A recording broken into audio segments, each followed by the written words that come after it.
नमस्कार साथियों, मेरा नाम है आर के सिंह। संस्कृति पीसीएस यूट्यूब चैनल पे आप सभी का स्वागत है। आज अपने इस एपिसोड में हम जिस विषय की चर्चा करने वाले हैं ये जुड़ता है प्राइवेट जू से। निजी स्तर के जो जू हैं उनके बारे में हम बात करने वाले हैं कि भारत के संदर्भ में प्राइवेट जू खोलने की जो प्रक्रिया है वो क्या कहती है, वो क्या है और किन जानवर या किस तरह के जो पक्षी हैं उनको रखना एक तरह से देखें तो अपराध नहीं है, और कौन से जानवर हैं या पक्षी हैं जिन्हें रखना अपराध की श्रेणी में शामिल किया जाता है, क्योंकि ये मामला एक बार देखें तो चर्चा में है। तो इसी विषय की चर्चा करेंगे और इससे जुड़े हुए जो भी अहम पहलू हैं कि जानवरों को रखने से जुड़े हुए जो परमिशन है, जो स्वीकृति है, आखिर वो क्या कहती है। इसके अलावा हम देखेंगे कि चिड़ियाघर जो खोलने की प्रक्रिया होती है वो प्रक्रिया क्या होती है, उसे डिटेल में जानेंगे। क्या कहता है वाइल्ड लाइफ जो प्रोटेक्शन एक्ट है 1972 का, वो क्या कहता है, उस पर हम डिटेल से जानकारी करेंगे। और इसके तहत विभिन्न जो शेड्यूल हैं वो शेड्यूल क्या कहते हैं, तो एक एक करके सब पर बात करेंगे। कैप्टिव जो एनिमल होते हैं उसका मीनिंग क्या होता है, चिड़ियाघर में क्या उन्हें रखा जाएगा, नहीं रखा जा सकता है, या डोमेस्टिक जो एनिमल हैं उनके बारे में भी बेसिक जानकारी हम लिखेंगे कि आखिर जो घरेलू जानवर हैं वो किन्हें कहते हैं, डोमेस्टिक एनिमल किसे कहते हैं, उनकी क्या विशेषताएं होती है।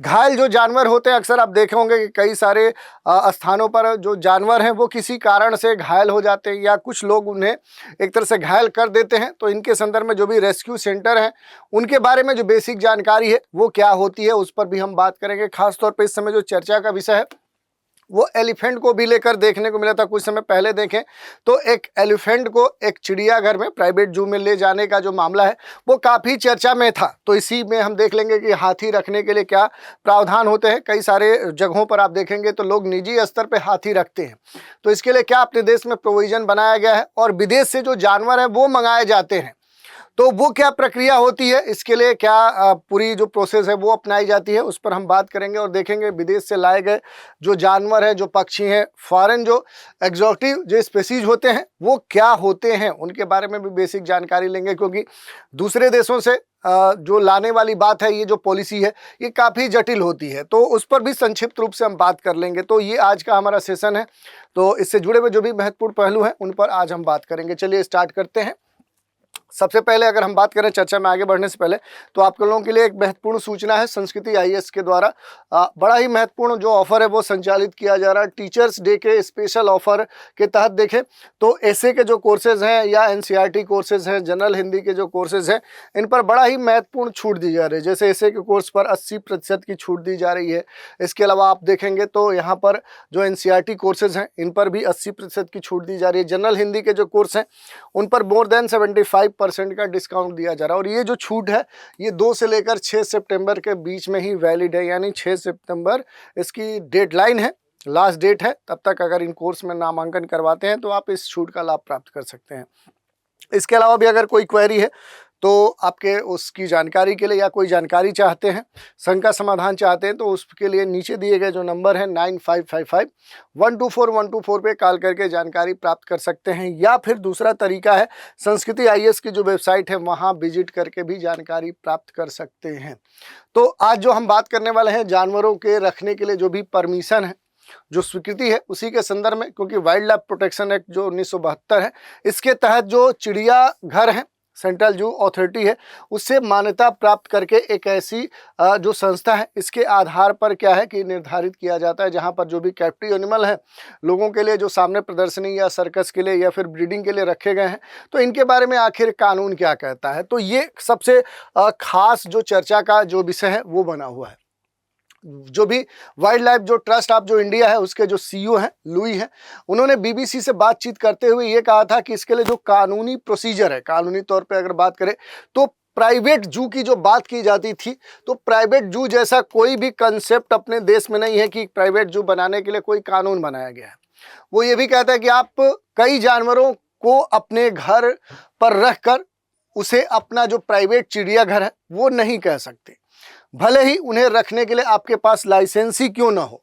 तो इस तरह का जो कंसेप्ट है वो भारत के संदर्भ में नहीं है, और चिड़ियाघर की जो कानूनी एक मान्यता है वो इस स्तर पे नहीं तय की जाती। हाँ, ये अलग बात है कि कानूनी तौर पे अगर हम बाकायदा देखें कि आखिर चिड़ियाघर की परिभाषा क्या है, तो वो वाइल्ड लाइफ जो प्रोटेक्शन एक्ट 1972 है उसके तहत चिड़ियाघर सेंट्रल जू अथॉरिटी से मान्यता प्राप्त एक ऐसी संस्था है जहां कैप्टिव जो एनिमल है वो लोगों के लिए एक उनके सामने जो प्रदर्शनी है या सर्कस के लिए क्या किए जाते हैं या फिर ब्रीडिंग के लिए वो रखे जाते हैं। और इसे खोलने के लिए तय नियम के हिसाब से ही मंजूरी लेनी पड़ती है। और ये तो साफ हो जाता है कि प्राइवेट जू जैसी कोई चीज़ नहीं है। हाँ, लेकिन प्राइवेट ना सही, अगर आप कानूनी तौर पे इसे परिभाषित जो तरीके हैं, जो डिफिनीशन है, उसके अनुसार आप चिड़ियाघर खोल सकते हैं, ये बात कही गई है। तो इसी कारण से ये थोड़ा सा मुद्दा चर्चा में है। थोड़ा सा हम बात करेंगे क्योंकि यहाँ पर आप देखेंगे कि चर्चा में अगर हम देखेंगे कि आखिर ये मुद्दा क्यों चर्चा में है, तो आप जानते होंगे कि यहाँ पर जो अनंत अंबानी है, इनके द्वारा एक तरह से निजी जो चिड़ियाघर है जिसे वनतारा इन्होंने नाम दिया है, उस कारण से देखें तो वहाँ पर एक हाथी को ले जाने से जुड़ा हुआ जो मामला है वो चर्चा में था। और इस कारण से देखें तो जो प्राइवेट जू है, ये जो मसला है ये आजकल खास तौर पे चर्चा में है। तो ये तो हमने देख लिया कि प्राइवेट जू जैसा भारत में कोई कंसेप्ट नहीं है। भले इसके अलावा अगर देखेंगे जो चिड़ियाघर है उससे जुड़े हुए जो भी चिड़ियाघर खोलने की जो प्रक्रिया है उस पर हम बात कर सकते हैं, क्योंकि इसके बारे में जो वाइल्ड लाइफ जो प्रोटेक्शन एक्ट है वो इस पर कहता है। जो एक्ट है उसका सेक्शन जो 38A है वो इसके बारे में खास तौर पे ब्यौरा देता है, उसकी नियम की बात करता है। और नियमों के मुताबिक जो भी जू हैं, जो चिड़ियाघर है, वो खोलने के लिए सेंट्रल जू अथॉरिटी से क्या करना होगा, परमिशन लेना पड़ेगा, जो तय प्रारूप के अनुरूप होता है। मिनी, स्मॉल, मीडियम या लार्ज कैटेगरी, किस कैटेगरी का आप चिड़ियाघर खोलना चाहते हैं उसके हिसाब से जो फीस है वो तय की जाती है। सेंट्रल जू जो अथॉरिटी है उससे आवेदन मिलने के बाद क्या है कि इसका बाकायदा एक तरह से सर्वे होता है, इसका चेक किया जाता है कि आखिर जो वहाँ पर रिपोर्टिंग की गई है, जो कह सकते हैं कि आंकड़े दिए गए हैं, आखिर वो सही है या फिर नहीं है, या नियमों का पालन किया जा रहा है कि नहीं किया जा रहा है। उसके बाद ही चिड़ियाघर खोलने की परमिशन दी जाती है। जबकि 38I जो नियम है जो प्रोटेक्शन एक्ट का, वो चिड़ियाघर में रखे जाने वाले जो भी एनिमल्स होंगे उनकी खरीद प्रक्रिया के लिए भी शर्तें तय करते हैं, ताकि जीवों की जो सुरक्षा है वो सुनिश्चित की जा सके। तो ये नियम है। और इसमें अगर हम वाइल्ड लाइफ जो प्रोटेक्शन एक्ट है थोड़ा सा उसके बारे में बेसिक जानकारी की बात करेंगे, तो ये जो अधिनियम है ये मुख्य रूप से क्या है कि जो वाइल्ड लाइफ है या फिर जो जानवर हैं, पक्षी हैं, उनकी सुरक्षा के लिए, उनके रख रखाव के लिए भारत में ये जो एक्ट है ये लाया गया। देश में जो भी इकोलॉजी है, जो पारिस्थितिकी है, जो पर्यावरण है, उनके बीच में एक संतुलन और उनकी जो सुरक्षा है उसे सुनिश्चित किया जा सके। और इस कानून के जरिए जो भी जीव जंतु हैं, पक्षी हैं, पौधे हैं, उनकी सुरक्षा दी गई है, ताकि जो पर्यावरण है, जो इकोसिस्टम है, जो पारिस्थितिकी तंत्र है, वो सुरक्षित रह सके। साथ ही इनकी आबादी कम हो रही जो समस्या है, उनकी आबादी से जुड़ा हुआ उनके विलुप्त होने की जो समस्या है, इन पर भी कंट्रोल किया जा सके। तो इस तरह के विभिन्न जो व्यापक मुद्दे हैं उनके समाधान के लिए प्रोटेक्ट भारत में लाया गया था। अगर इसके तहत शामिल जो महत्वपूर्ण क्लाज है उनकी अगर बात करें कि शेड्यूल 1 से 4 में शामिल जानवर जो हैं, जो पक्षी हैं, उनको रखना अपराध है। यानी किन जानवर या किन पक्षियों को आप इस तरह से रख सकते हैं, किसको नहीं रख सकते हैं, इसके बारे में अगर हम बात करें तो कुछ ऐसे जानवर होते हैं जैसे पक्षी या फिर एक जो शेड्यूल 1, 2, 3, 4 में शामिल करके उन्हें सुरक्षा दी गई है, जिन्हें वाइल्ड एनिमल कहा जाता है। तो शेड्यूल 1 और शेड्यूल 2 के पार्ट 2 के जो जानवर हैं, जो पक्षी हैं, उनको हाई सिक्योरिटी दी गई है। इन्हें ना तो खरीदा जा सकता है, ना बेचा जा सकता है, ना इनसे बनी चीज़ों का कारोबार किया जा सकता है, यानी इनका शिकार नहीं किया जा सकता है। अगर इन जीवों की बात करें, इस तरह के जो भी एनिमल हैं, अगर इन जीवों की बात करें कि ये जो एनिमल है ये आपके पास जीवित या मृत किसी भी स्थिति में पाए जाते हैं, तो उसके एवज में हो सकता है कि आपके ऊपर आपराधिक मामला भी हो जाए और आपको सजा भी हो जाए। तो इस पर सरकार के पास ही पूरा अधिकार है। जैसे अगर देखेंगे तो जो बंगाल टाइगर है उससे जुड़ा हुआ जो मामला है वो इस शेड्यूल के तहत आता है। इसके अलावा जो स्नो लेपर्ड है वो भी इसके तहत कह सकते हैं कि क्या है, वो सुरक्षित है। साथ ही देखेंगे जो गैंडा है, जो हिरण है, या इस तरह के जो विभिन्न जो जीव हैं, या हिमालयन जो भालू है वो भी क्या है, वो हिमालयन जो बियर है वो इसके तहत क्या है, संरक्षण प्राप्त है। तो इस तरह के जो जीव हैं इनके संदर्भ में ये कानून दिया गया। इसके अलावा अगर आप देखेंगे तो वाइल्ड लाइफ ट्रस्ट के जो सीईओ लुई हैं, उन्होंने बीबीसी से बातचीत करते हुए ये बताया कि अगर आप इन जानवरों का कहीं से भी इनके बारे में कोई जानकारी पाते हैं या इन्हें पाते हैं जीवित, घायल या मृत, तो किसी भी स्थिति में 48 घंटे के अंदर आपको इसकी जानकारी संबंधित जो वन अधिकारी है उसको देना होगा। नहीं तो फिर क्या है कि आपराधिक जो मामला है वो आपके ऊपर लागू हो जाएगा। शेड्यूल 3-4 में आने वाले जो जानवर हैं उनको भी कानूनी सुरक्षा दी गई है। इनके शिकार, खरीद, बिक्री पर रोक है, लेकिन ये कहा गया कि दोषी पाए जाने पर या ज़्यादा जो गंभीर मामला है तभी सजा होती है। कौन कौन से जीव इसमें आते हैं तो देखिए, जो चीतल है वो इसमें शामिल किया गया है। भरल, जिसे आप नीली भेड़ कहते हैं, वो क्या है इसमें शामिल है। इसके अलावा अगर आप बात करेंगे तो लकड़बग्घा भी क्या है इसी के तहत आता है। तो इस तरह के जो जीव हैं वो इसमें शामिल हैं। या फ्लेमिंग, किंगफिशर, बाज जैसे जो पक्षी हैं वो शेड्यूल इसमें शामिल है। शेड्यूल 5 में उन जानवरों को रखा जाता है जो जंगली तो हैं लेकिन इन्हें कानूनी तौर पे सुरक्षा नहीं दी गई है, यानी इन्हें अपने पास रखने पर किसी तरह की जो सज़ा है वो आपको नहीं होगी। तो इस तरह के जो शेड्यूल हैं, जो क्लाज हैं, वो अपने यहाँ कानून में दिए गए हैं। अब एक महत्वपूर्ण टर्मिनोलॉजी आती है कैप्टिव एनिमल की, कि कैप्टिव एनिमल ही चिड़ियाघर में रखे जाएंगे। तो कैप्टिव एनिमल कहने का मीनिंग क्या होता है, इन शेड्यूल में जो एनिमल है उनमें से कुछ ऐसे जानवर हैं जो वाइल्ड कैटेगरी में आते हैं, यानी एक तरह से वाइल्ड का मतलब होता है कि अचानक वो खतरनाक स्थिति में आ जाते हैं, इस तरह की मुद्रा में आ जाते हैं, लेकिन उन्हें चार दीवारी में या घेरे में या बांध कर रखने की इजाज़त है। कानून इन्हें क्या बोलता है, इन्हें कैप्टिव एनिमल कहता है। पर्यावरण से जुड़े जो मामले हैं उनके वकालत करने वाले जो वकील हैं वो ये कहते हैं कि वाइल्ड लाइफ जो प्रोटेक्शन एक्ट है उसके मुताबिक सिर्फ जो कैप्टिव एनिमल है उन्हीं को चिड़ियाघर में रखा जा सकता है। तो ये बात क्लियर है। इसके अलावा अगर हम डोमेस्टिक एनिमल की बात करें, जो घरेलू जानवर होते हैं, ये क्या होते हैं, तो एक तरह से हमेशा हमको हमारे मन में ये प्रश्न उठता है कि अभी तक हम अपने घरों में जो जानवर रखते हैं वो जो जानवर हैं वो किस कैटेगरी में आते हैं, चाहे वो कैट हो, डॉग हो या इस तरह के जो एनिमल हम रखते हैं। तो देखिए, इसके बारे में वाइल्ड लाइफ जो प्रोटेक्शन एक्ट है उसमें जो शेड्यूल दिए गए हैं, अलग अलग जो क्लास दिए गए हैं, उसके अलावा आप भी किसी भी जानवर को अपने घर में रख सकते हैं, उनको नहीं रख सकते हैं। उसके लिए ना किसी लाइसेंस की आपको ज़रूरत है, ना रखने के लिए अपराध आपके ऊपर सिद्ध होगा, कोई सज़ा होगी।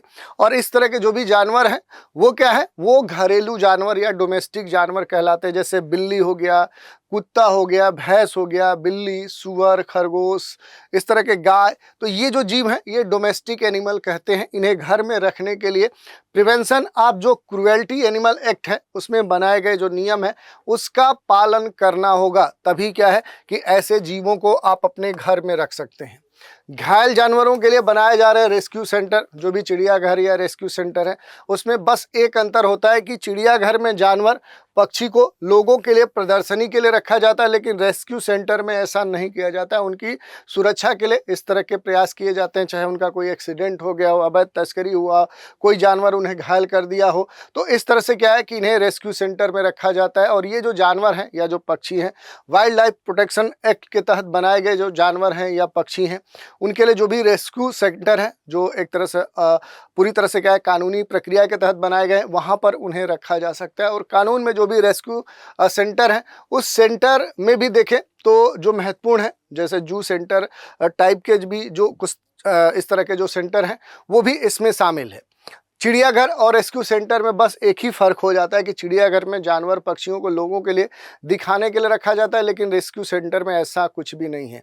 रेस्क्यू किए गए जो भी जानवर हैं उनका पहला जो मकसद होता है रेस्क्यू सेंटर ले जाने का कि उनकी सुरक्षा की जाए, उनकी जान बचाई जाए। रिहैबिलिटेशन जो होता है वो प्राथमिकता होती है और इसके तहत रखे गए जो जानवर हैं उन्हें ठीक होने के बाद उनका जो असली घर है, जहाँ से वो बिलोंग करते हैं, वहाँ पर फिर उन्हें छोड़ दिया जाता है।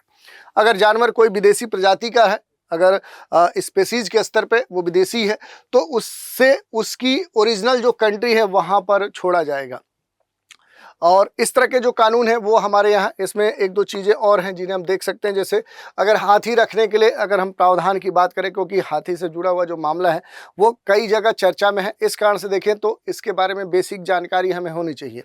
तो एक एक्सपर्ट हैं जो एक तरह से खास तौर पे इसके बारे में ये कहती हैं कि जैसे हाथी एक ऐसा जानवर है जो वाइल्ड तो है, लेकिन इन्हें शुरू से बांध कर भी रखा गया, इसीलिए इन्हें कैप्टिव जो एनिमल है उसके तहत भी क्या किया जाता है, शामिल किया जाता है। और ख़ास बात है कि इन्हें रखने के लिए कोई कानूनी तौर पे जो लाइसेंस है वो उसकी ज़रूरत होती है।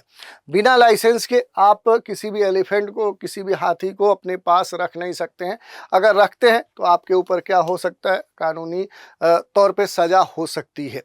और ये भी बात है कि एक तरह से खास तौर पे कई सारे अपने देश में इस तरह के मामले देखने को भी मिले हैं, जहाँ पर जैसे सोनपुर मेला है, बड़े स्तर पे देखेंगे तो वहाँ पर हाथियाँ खरीदे बेचे जाते हैं, लेकिन अब वहाँ भी इनकी खरीद और बिक्री पर एक तरह से देखें तो प्रतिबंध लगाने की कवायद शुरू हो चुकी है। इसके अलावा हाथी के जो ओनरशिप है उसको लेकर भी अब कानून बन चुके हैं। लाइसेंस लेने के बाद हाथी आप किसी तीसरे शख्स को नहीं दे सकते हैं, अपने बेटे या बेटी को ही दे सकते हैं। यानी एक तरह से फैमिली ट्रांसफ़र हो सकता है, लेकिन किसी दूसरे व्यक्ति को, अन्य व्यक्ति को नहीं दे सकते। अगर आपके पास उसका ठीक से रख रखाव नहीं किया तो खराब रख रखाव के कारण वन विभाग आपके पास से हाथी को क्या करेगा, अपने पास ले जा सकेगा। इस तरह की बातें भी कही गई हैं।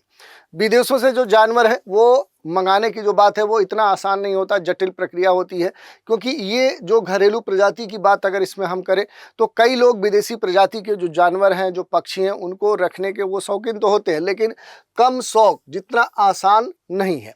विदेशी जो भी जानवर हैं या जो पक्षी हैं उनकी खरीद बिक्री के लिए जो कन्वेंशन ऑफ जो international trade in endangered species of जो वाइल्ड फाना एंड फ्लोरा है, जो जिसे हम साइटिस कहते हैं, ये बड़ी एक संधि है जो अंतर्राष्ट्रीय स्तर पे है, इसके नियम लागू होते हैं और इसी कारण से ये प्रक्रिया जटिल होती है। जो भी साइटिस वाइल्ड जो एनिमल है उसके अंतर्राष्ट्रीय कारोबार को क्या करता है, ये जो संधि है ये नियंत्रित करती है। तो विदेशों से लाए गए जो भी जानवर हैं या जो पक्षी हैं या फिर कहेंगे जो एक तरह से फॉरेन या एग्जॉटिक जो स्पीसीज है, वो इस नाम से जाने जाते हैं, जिसके संदर्भ में ये कहा जाता है कि विदेश से कोई भी जो जानवर है या पक्षी लाने के लिए सबसे पहले क्या देखना होता है कि उनका जो आयात है वो वैध है या फिर नहीं है। लाए जाने की जो प्रक्रिया वो किस तरह की है, जिस देश से जानवर को ला रहे हैं उसकी इजाज़त लेनी होती है और अपने देश में लाने के लिए साइटिस जो एक संधि है, उस संधि और फिर संबंधित जो वन विभाग है उससे भी क्या होती है, अनुमति लेनी पड़ती है। साइटिस से जब भी मंजूरी मिल जाती है तो इस मंजूरी के बाद अगर हम देखेंगे तो भी अभी मुश्किलें आसान नहीं होती है, बहुत मुश्किल होता है। साइटिस जो मैनेजमेंट है वो पूरा देखता है कि आप किस मकसद से जानवर को एक जगह से ला रहे हैं, दूसरी जगह ला रहे हैं, उसके रहने लायक जो व्यवस्था है वो किस तरह की है, पर्याप्त जगह है कि नहीं, उसके रख रखाव आप करने में सक्षम है कि नहीं, और परमिशन मिलने के बाद ही आप अपने जानवर की जो ब्रीडिंग है वो कराई है कि नहीं है, उसके पैदा होने वाले जो सभी जानवर है उनकी जानकारी भी साइटिस को क्या करनी होती है, आपको प्रदान करनी होती है। तो दूसरे देशों में अगर हम देखें कि आखिर जो हमारे देश में इस तरह की पॉलिसी है तो दूसरे देशों में क्या पॉलिसी है, तो देखिए जानवर या भी जो भी पक्षी हैं उनके अंतर्राष्ट्रीय जो कारोबार है उसके लिए सभी देश क्या है कि साइटिस जो संधि है उसको मानते हैं। अन्य देशों में जो जानवर हैं, जो एनिमल हैं, जो पक्षी हैं, वो रखने के लिए अलग अलग नियम जो कायदे हैं वो बनाए गए हैं और इस पर देखें तो जानवर और जो भी पक्षी हैं उनको रखने के लिए सभी देशों की अपनी अपनी क्या है, कंडीशन है। जैसे अगर महत्वपूर्ण रूप से अगर यूएसए की बात करें, अमेरिका की बात करें, तो यहाँ पर ये कहा गया कि अमेरिका में जो प्राइवेट जू है वो आप रख सकते हैं। तो यहाँ पर जो प्राइवेट जू की बात की जा रही है, जो निजी चिड़ियाघर है, उसकी परमिशन दी गई है। कोई भी जानवर यहाँ पर रख सकते हैं, जैसे शेर, चीता भी आप यहाँ पर रख सकते हैं। ऐसे ही अगर मैक्सिको की बात करें तो मैक्सिको में ये कहा गया है कि जो भी प्राइवेट पार्क है, जो प्राइवेट जू है, जिसे आप प्राइवेट पार्क या जू कह सकते हैं, तो वहाँ पर अलग अलग कानून बनाए गए हैं। अगर अफ्रीकी देशों में जाएंगे, अफ्रीकन जो कंट्रीज हैं वहाँ पर जाएंगे तो प्राइवेट जो फॉरेस्ट है वो उसके लिए परमिशन है। लेकिन भारत में जानवरों को रखने के लिए कोई भी वाइल्ड लाइफ प्रोटेक्शन एक्ट का ही पालन किया जाता है। तो इस तरह से अलग अलग देशों में जो स्थिति है उसके बारे में हमने देख लिया और सबसे महत्वपूर्ण बात यही हमने देख लिया कि आखिर चिड़ियाघर जो हमारे देश में चिड़ियाघर बनाने की जो प्रक्रिया है उसके लिए जो भी क्लास है, जो नियम कानून प्रावधान है, वो क्या कहते हैं और इसके तहत जो कैप्टिव एनिमल है, डोमेस्टिक एनिमल है, एक्जोटिक जो एनिमल है, उनके बारे में हमने बेसिक जानकारी ले ली। और इसके अलावा जो अलग अलग जानवर हैं उनके रखने की जो प्रक्रिया है वो अंतर्राष्ट्रीय स्तर पर एक तुलनात्मक जो अध्ययन है वो भी हमने देखा। तो आज के एपिसोड में इतना ही। आप सभी हमारे साथ बने रहें, इसके लिए धन्यवाद।